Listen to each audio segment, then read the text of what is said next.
We just got back from GameholeCon, and one of the games that we played there felt like a spiked flail to the face, and we've got to talk about it. My name is Monty Martin. And I'm Callie McLaughlin. And we are the Dungeon Dudes. And today we're going to talk about our experience playing Mork Borg. So Monty and I got to try a lot of games this year at GameholeCon 2023, located in Madison, Wisconsin. And one of the games that we got to try was Mork Borg. And more importantly, we got to try several of the different renditions that Mork Borg has taken on, as there have been a lot of different games that have come out that use the Mork Borg system, are very similar, but with a variety of different flavors. If you haven't heard of Mork Borg before, or Mork Borg, depending on how accurately you want to pronounce the Swedish title, it means Dark Fort. This is a tabletop role-playing game that, in my opinion, is an absolute distillation of Dungeons & Dragons down to the barest essentials that are recognizable as a coherent game that really takes doom metal as its inspiration, and you can certainly tell that from the artwork in this pretty much unreadable book. But despite that, it is such a fantastic game to play, because I found it really got me asking, how many rules do we need really to play a game? Mork Borg is a system that is light on rules and heavy on everything else. They advertise themselves as a heavy metal album turned into a game. And really you do get the feeling of that when you are playing Mork Borg. Mork Borg is a D20 system, and character creation, the rules, how combat works, all of it is extremely simple. We were able to roll up characters in less than 5 minutes because the book and all of the Mork Borg associated products all include just random tables that you get to roll on to find out what's your character's name, what are their ability scores, what equipment do they have to start with, and a lot of other little traits and characteristics that actually give you a well-defined character. And for those with a little bit of imagination, you can go a long way by just rolling on random tables and realizing that your wasteland wandering barbarian has a two-handed sword, a set of armor, and 1 dose of poison, and is a rather depressed character that made me go, would my character be saving the poison for themselves if things get really bad? And suddenly I have role-playing traits and a character that's defined by simple table rolls. If you play Dungeons & Dragons, you pretty much already know how to play Mork Borg, because it is a stripped-down version to the barest essentials to have some sort of game. Essentially, everything is based on a D20 roll, and most of the time, you're just trying to roll over 12 when the Game Master asks you for a roll, although there is a bit of a sliding scale of difficulty. There are only 4 core game statistics in Mork Borg, though: strength, agility, presence, which is kind of a combination of intelligence, wisdom, and charisma into 1 stat, and toughness, which is your equivalent of constitution, although you're not going to have a lot of hit points anyways, because you're pretty much rolling a D8 for hit points, and in a system where most weapons are doing D6 or D10 damage, you can die in a single hit, and you die if you are reduced to less than 0 hit points outright. There's no death saves here. This is a very brutal and lethal system, which makes it pretty good for one-shots, although a little bit challenging, I think, for longer campaigns. It's still refreshing to play a game that is so stripped down, because while there are magic and there are spells, they're very, very straightforward in their application. There's no skill system to this, and you really have to let go of the characters because they're going to be randomly generated, and you're going to be generating your ability scores by rolling 3d6 in order, old school style. Through this, though, what I found is that you kind of get to let go of the idea of making a epic backstory for your character, deciding what you want to play. It's more that random generation of character. If you've ever played a video game that has the select my stats randomly button, this game is the select your stats randomly button, and you build your character from the rolls that you make. In fact, there are actually several online generators, we'll have links to them in the description below, that are one-click generate a character that you can print out and play. Although Kelly and I both found that rolling on the table and discovering who your character was in the process of creation was a lot of fun. And I think a lot of that comes from the way that Mork Borg presents it. The book is very difficult to decipher at first. There is a text-only version of the rules that I had to read to actually understand what was going on here. But one of the things that I loved is how the book says, in this world there are those who seek riches or redemption. Some say the apocalypse is escapable, that it might even be stopped. And there you walk in the discord and despair. One hand holds 2d6 times 10 silver, the other holds a water skin and d4 days worth of food. Your soul and your silver are your own and equally easy to lose. To begin with, you are what you own. Most of the characters in Mork Borg, because of the way ability scores are generated, are rarely going to have any more than a +1, maybe a +2 bonus to their dice rolls, which means that with the typical check being a DC 12, your character is going to fail most of the rolls very, very miserably and get hit, take damage, and die very, very brutally. But even within that, in the apocalyptic setting of Mork Borg, we had a ton of fun. One of the most useful abilities that all Mork Borgs have is something called omens. They might be called something different depending on the version of Mork Borg that you are playing. But in the standard Mork Borg, they are called omens. You get D2 of them. And they are a feature that you can use to let you either deal maximum damage with one attack, reroll a dice roll, yours or someone else's, lower damage dealt to you by D6, neutralize a crit or fumble, or lower one test DR or difficulty rating by -4. Because you're going to have a pool of these across all players, and you can kind of share them, they're kind of like the resource that the game runs on, because most of the time you need to use that -4 to the DR to turn a nearly failed check into a success or to re-roll it outright. And combined with the fact that the world is ending in the default setting of Mork Borg, it does this beautiful way of building the atmosphere over the first several pages of the book.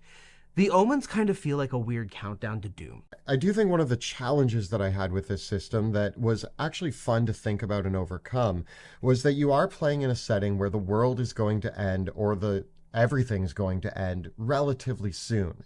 So you don't have the same motivations that you would in a standard role-playing game of like glory or trying to save the world from great evil. It's really more of a Mad Max survival style where you're just wandering the wasteland, hoping to survive another day and make it through with your clan or group or party or whatever has brought you together with these people, to just try to make it until time runs out. And your time might run out pretty quickly because combat is pretty swift and brutal. You can play Mork Borg systems with a grid and miniatures, but it doesn't really have any features of tactical combat. It uses side-based initiative, which means the players go, then the monsters go, or vice versa, depending on the die roll. And most player characters can't really withstand that many hits.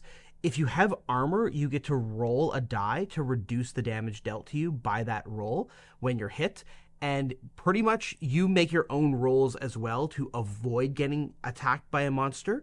And so there's no opportunity for the Dungeon Master to fudge the dice on you either, because pretty much players are making almost all the rolls to defend themselves or to attack other monsters or creatures, as it were. All in all, this rules-light system lends itself very well to a group of friends who are gathered around the table. Maybe you've just finished a D&D campaign that lasted 2 years, and you're planning another one that's going to last another 2 years. But in the meantime, you still want a game with your group of friends. A Mork Borg game could last maybe a few weeks. If you're really lucky, maybe up to a month.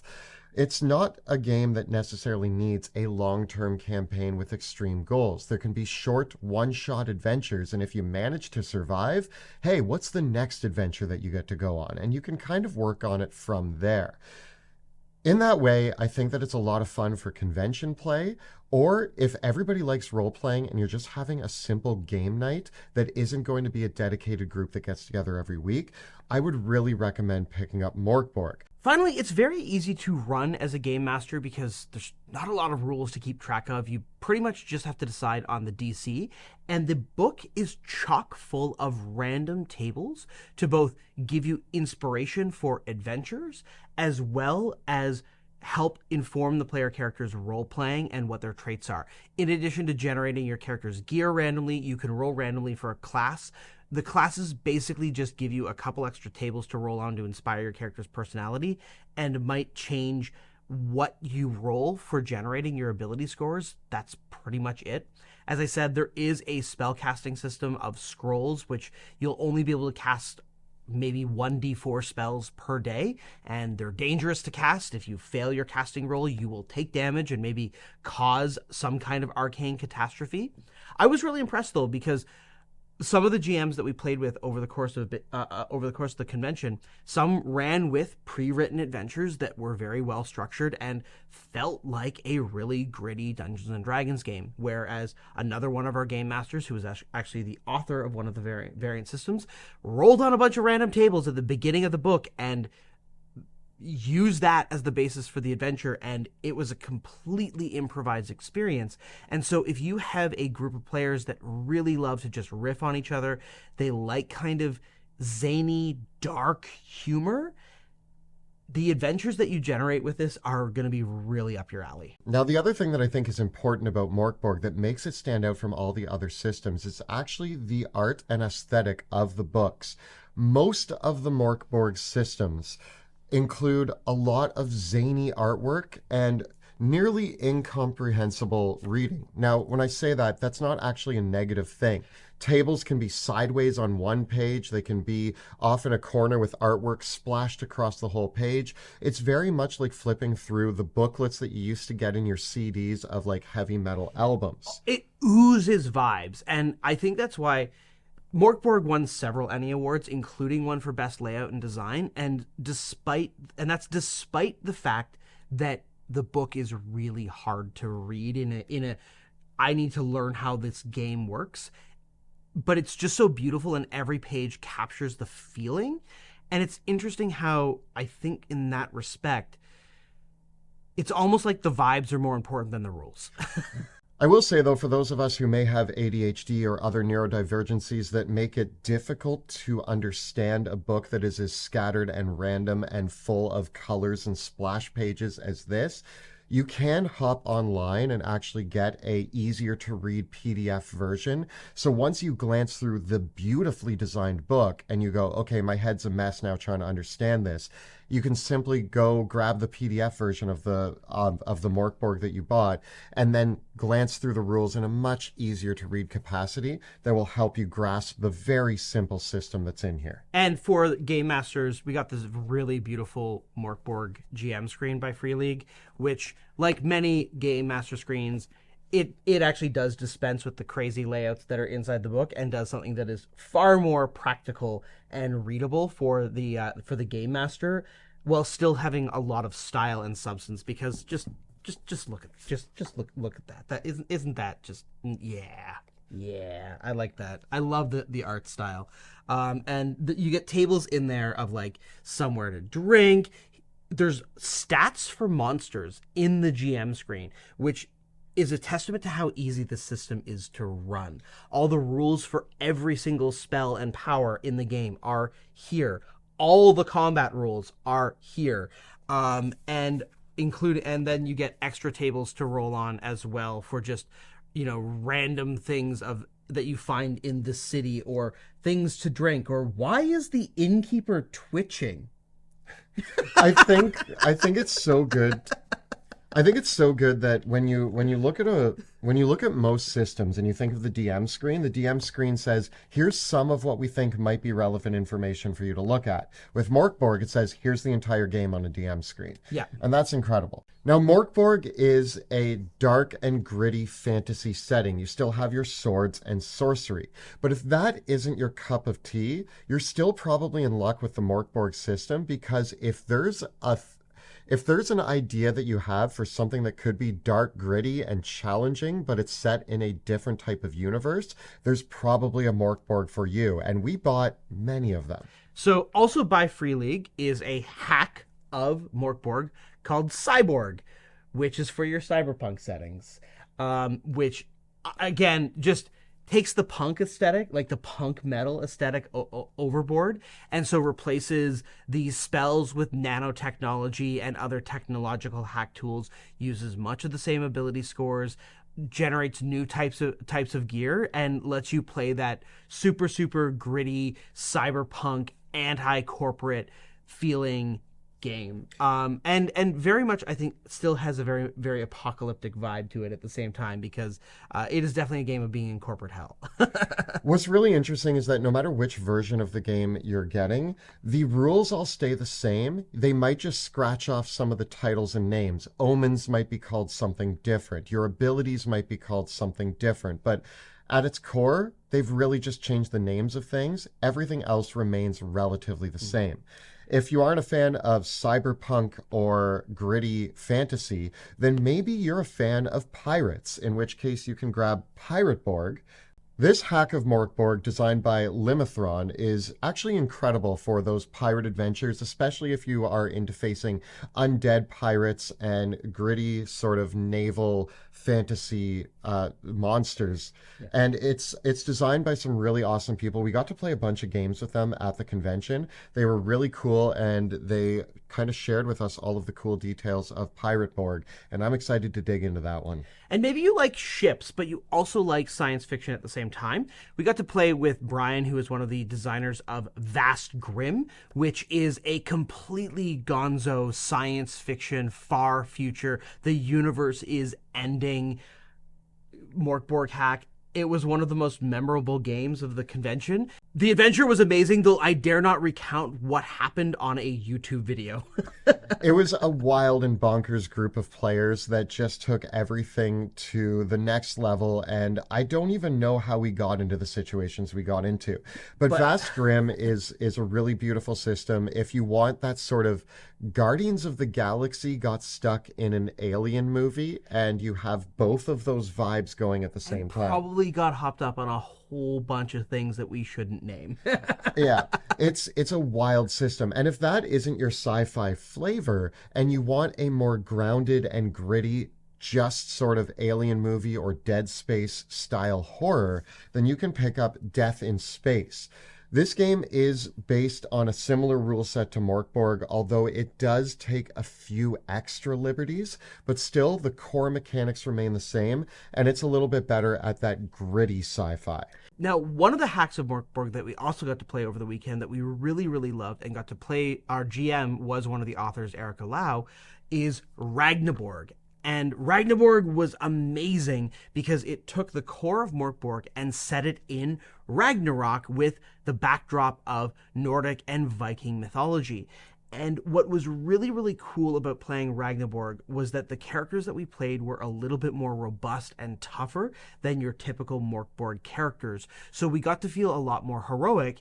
And I felt what was really cool about Ragnarborg was that the backdrop of Ragnarok, even though that is an apocalyptic event, gave a lot of meaning and spirit and heart to the game that we were playing. So unlike the Mork Borg setting, which is super grim, super gritty, and everyone's going to die and nothing really matters and the nihilism is turned up to 13, with Ragnarborg, there was this glorious destiny element to it. And so if you find yourself listening to all of the grim and grittiness of the Mork Borg and Played Mork and Vast Grimm stuff and being like, wow, that is depressing and nihilistic, Ragnarborg might be your ticket into trying out the systems, because I found for myself especially, I like the heroic fantasy elements. I like the fact that it was much more optimistic and that it still had that backdrop of this is the end of the world, but we're going to go help Thor get his hammer back.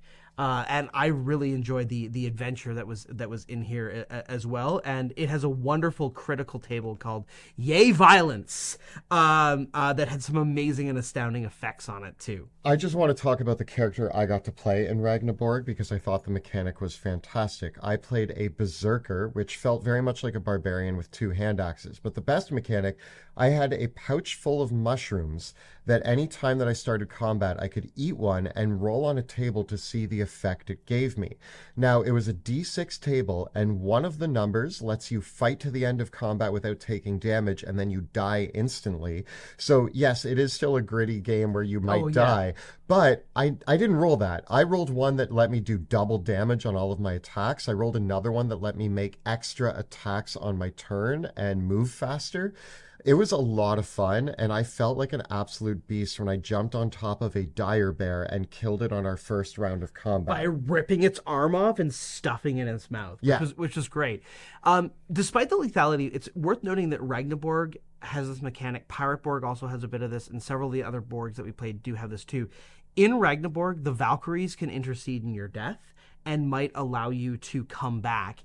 In Pirate Borg, you can end up as a zombie pirate.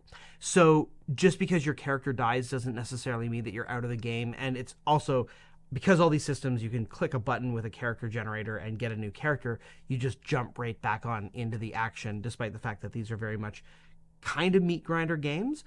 My character died in half of the games that we played. Sometimes I died at the very end, which was very poetic. The way our Vast Grim game ended was felt like the ending of Fight Club. It was really cool to just see I was everything. the only survivor. Yeah. It was really cool in that respect. And so what I found that was compelling about these games, especially for someone who plays a lot of D&D, playing Mork Borg systems with their stripped down element made me appreciate the added mechanics and rules that D&D brings, but I also liked how those things got out of the way and really got to focus on the narrative and the improvisation and just allowing cool things to happen. These are very rules light systems, and if you like to have everything spelled out for you how it's going to work, if you need your dungeon master to kind of run the game like clockwork based on exactly what's written in the page, you might hate these games. But I suggest you give them an honest and fair shake with a group of friends who you trust, in a mode where you're willing to just kind of let go a little and cut loose, be silly, and put on some death metal. Playing these games got me to ask that question: how many rules do we really need to have a great time in a role-playing game? And I found for myself that I can have a lot of fun with a rules light system, but I appreciate the added crunch that some of my favorite games bring in. I think that my favorite thing about Morkborg, and the reason why you can see we've ended up with almost every rendition of it, is because they're such short form games. I feel like these are the kinds of books that I can grab on game night and say, hey guys, tonight I want to try out Death in Space. And we play it for that night. And then next week I'm in the mood to do some pirates. And the week after that, maybe I'm in the mood for cyborgs. So really owning a large collection of Morkborg books just gives me the library to be like, this week I'm in this mood, and have a group of friends that I can drink some beers, eat some chips, and laugh hysterically at how ridiculous the games are and how heavy metal our characters get to be, and the glorious death that we find on the battlefield. Or the absolutely miserable and ignoble death that you get squandered in the back of a dungeon screaming as these zombies slowly rip you to pieces. The stories that you tell with Morkborg can range quite widely depending on how the dice go. That's why we've got the dice, after all. They prompt us to experience failure and confront difficult situations. And in reducing the role-playing game down to the game master describes the scene, the players describe their actions, and you roll a dice, and it really being a 50-50 what's going to happen, is a great interrogation of what we need in our games. And so I highly recommend checking this system out and playing it at least once.